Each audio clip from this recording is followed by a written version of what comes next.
Sa pagkakataon ito, pag-usapan naman natin ang issue ng politika ngayong araw na ito.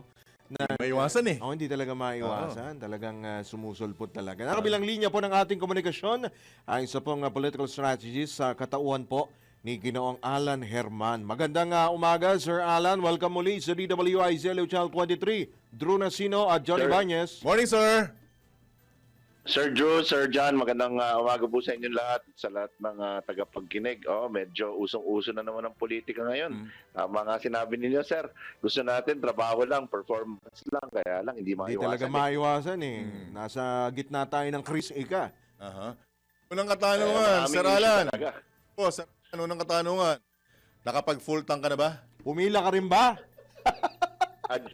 Grabe, alam mo niyo, sa lahat ng gas station na pinuntahan ko, hindi naman karamihan yung sasakyan ko, no? Para sa bata lang, tsaka yung ginagamit tayong mag-asawa. Grabe, halos isang oras ang inabot sa pila, sa haba ng pila. Ang area yan, sir? Tao talaga. Sa area? Sa Sa area? may Taguig area. Umikot ako, umabot ako hanggang Makati. Ano presyo? Mataas na. Dahil sa haba ng pila, hindi, halos almost 70 na ang gasolina. Wow. Anyway, Maraming gustuhin mo. aray.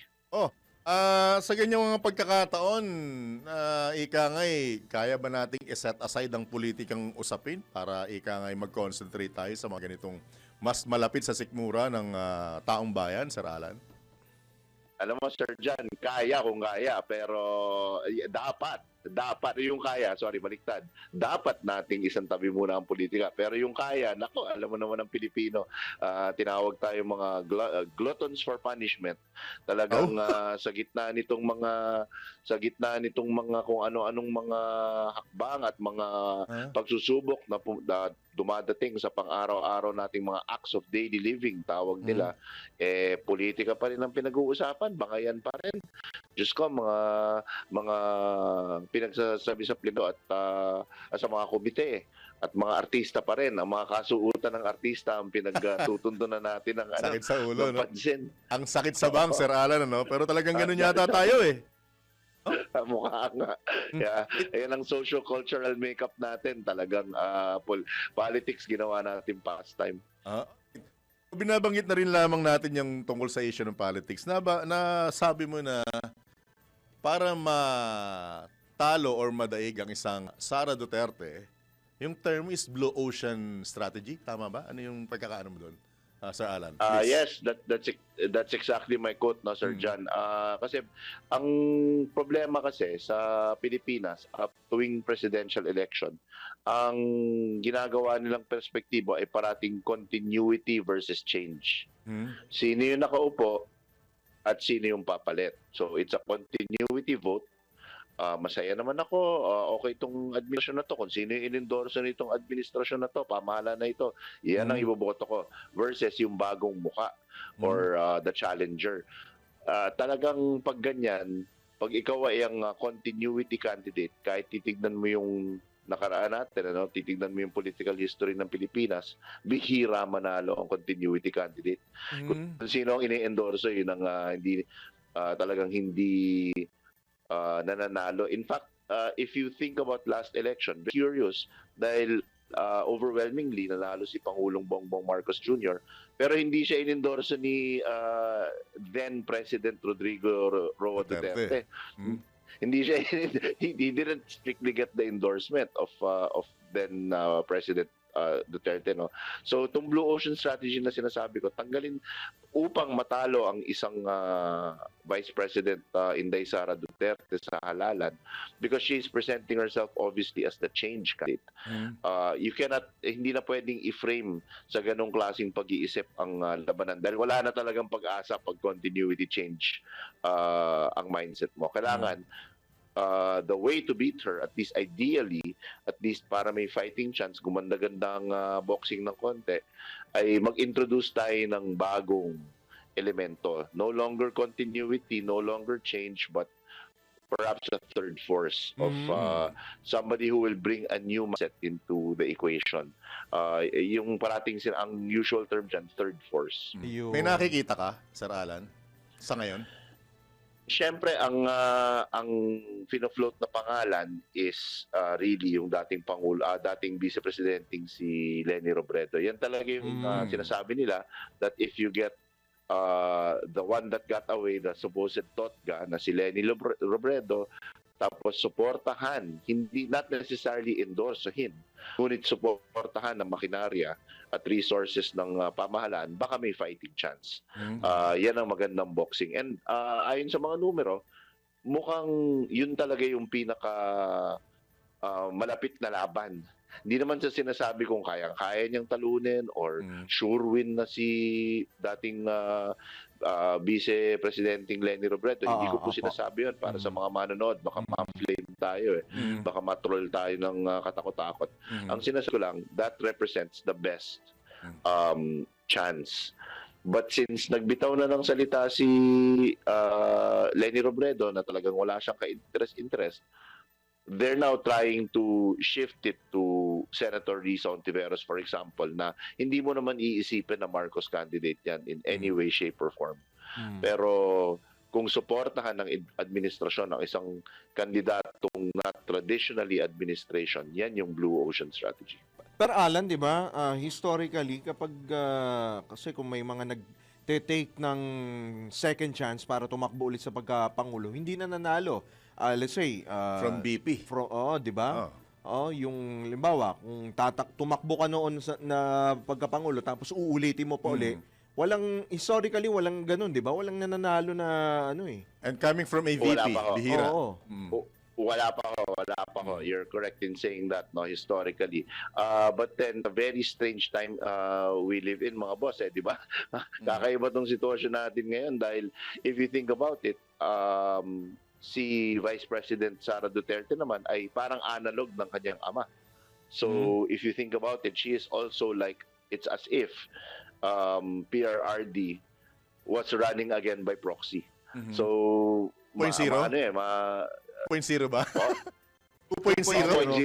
2.0. Parang clone, ganun. Upgrade yan or di ba? Hindi natin alam. So yun yung we live in strange times talaga. Alright. Itong ating political situation magulo.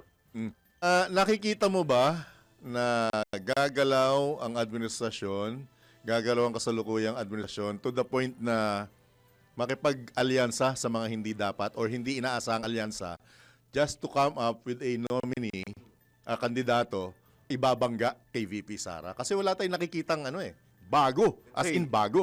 From the administration, from the opposition, Join force? or kung meron pa ba tayong tinatawag na, kanina sabi mo may third force. Meron pa bang fourth player? Nakikita mo ba, Sir Alan, na may kakang dilawan at pulahan na magsasama-sama na iba't ibang kulay para kalabanin ng kulay rainbow green? color na lang ba gusto na? Meron bang ganon? Ang tawag nila dyan, Boss Drew, Boss John, ay orange is the new pink. Di ba sabi nila? Orange, yung yellow. The yellow tsaka tsaka red. Pula. Pag pinagsama orange. Alright. Pag pinagsama orange. Yun lang ang best fighting chance nila. Dahil if you think about a dyed in the wool, yung talagang kilalang admin candidate. Palagay ko, base lang sa mga approval ratings, sa mga nagaganap ngayon, yung there is discontent with corruption, etc. Itong malas naman, although hindi naman necessarily kasalanan ng pamahalaan yan, pero nagkaroon pa nitong gera sa Middle East. So talagang mahihirapan na naman, another wave of price shocks.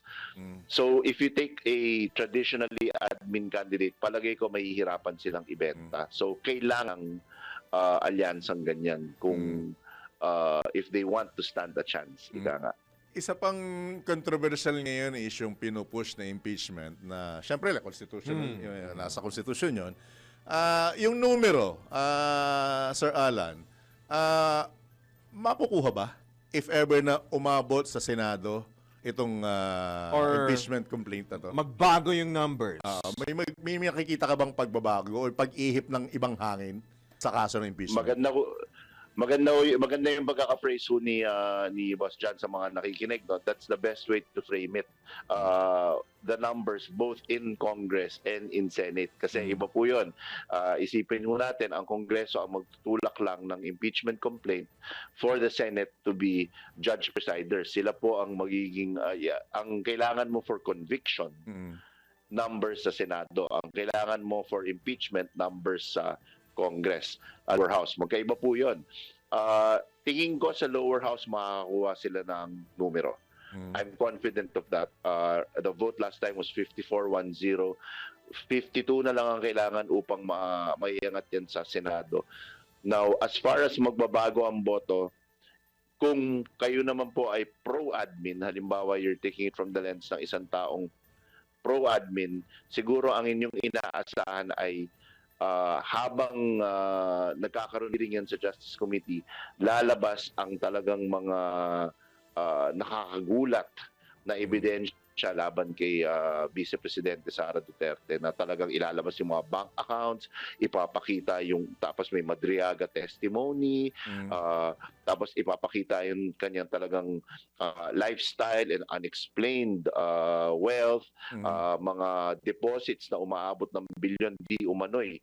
At they're hoping, at least admin supporters should be hoping that ito ay sapat na upang mayanig ang mga tao, and ultimately, pag nayanig ang tao, the people's voice, public opinion will sway against the Vice President. So much so na yung mga senador na medyo fence-sitting, na medyo gumigit na, siyempre papalapit na rin ang 2028, ay sasabihin, nako, pag inakwitten, baka nakakahiya sa taong bayan or baka maka-apekto to sa ating political image. But right now, status quo without, siguro that's the way I'll answer the question na lang. Kung status quo habang ngayon, wala pa tayong hearing, wala pang nilalabas na ebidensya, right now, I don't think that they have enough numbers in the Senate right now to convict. To convict. Dahil 16 lang kailangan dyan. 9 lang, mag-isip ka lang ng 9 senators tagang hardline pro-Duterte senators, ay makakabanggit ka na ng 9 yan, for sure. Pero Sir Alan, itong kanyang ginawang announcement ng kanyang pagtakbo, di ba, sa 2028 presidential elections, how will it affect yung impeachment naman ho sa kanya? Kumbaga, malaki ba magiging epekto nito sa impeachment, lalo na syempre yung mga mambabatas na re-electionist, di ba? Lalo na yung mga senators. Over the bakod, di ba?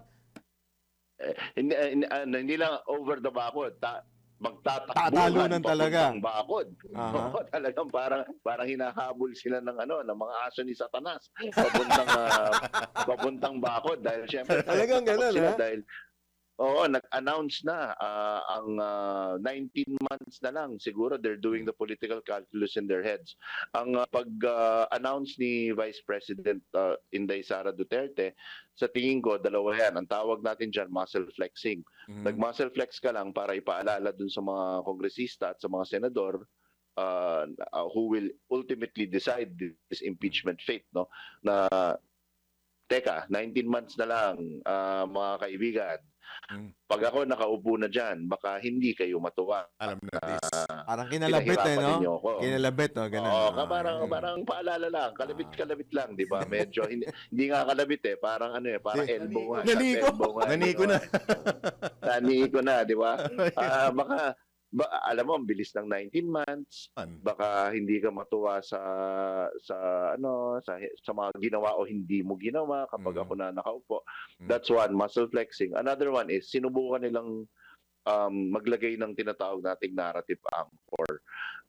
So lahat ng ilalabas ngayon, lahat ng mga patikos sa kanya, pwedeng sabihin ng kampo niya, ay politika yan kasi yung kandidato namin ay leading presidential candidate.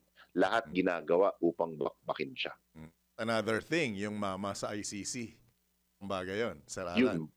Impact nun. Malaking bagay yan, Boss John. And I don't want to be that guy, no? But isipin ninyo really the effect he will have.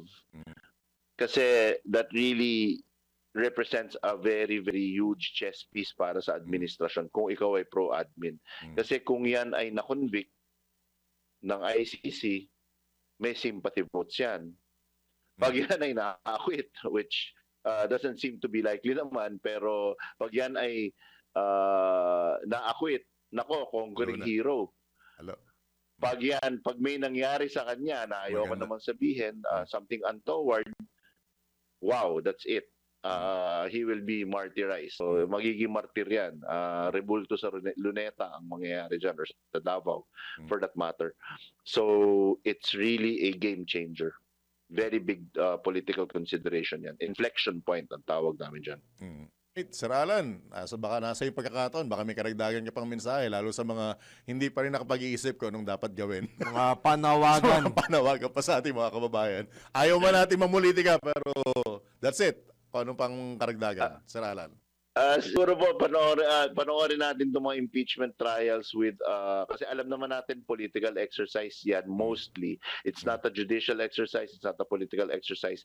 Pero makinig po tayo, buksan natin ng ating mga isip at siguro tignan natin ang ebidensya, ang bigat ng ebidensya, kung ano man siya. And from there, we can make a judgment na base sa ating mga konsyensya. So, yun lang po. Alright. At Sir Alan, huwag ka dahil from time to time, aabalahin ka namin sa ayon sa gusto mo. Una-una na namin paghingi ng sa'yo, ng oras mo sa mga susunod na pagkakataon. Salamat po, Thank you Sir so much, sir. Alan. Ingat. Ang sarap din yung kawentuhan, mga boss. Kaya happy to always be here at magandang umaga po. Sige Alright. lang. Ingat po, ingat. Thank you, sir. Good morning. Good luck at ingat. luck God po, bless. good God luck. bless. Good morning. Alright, thank you. Alright, yan po mga kabalitaktakan ng political strategist na si Ginoong Alan Herman.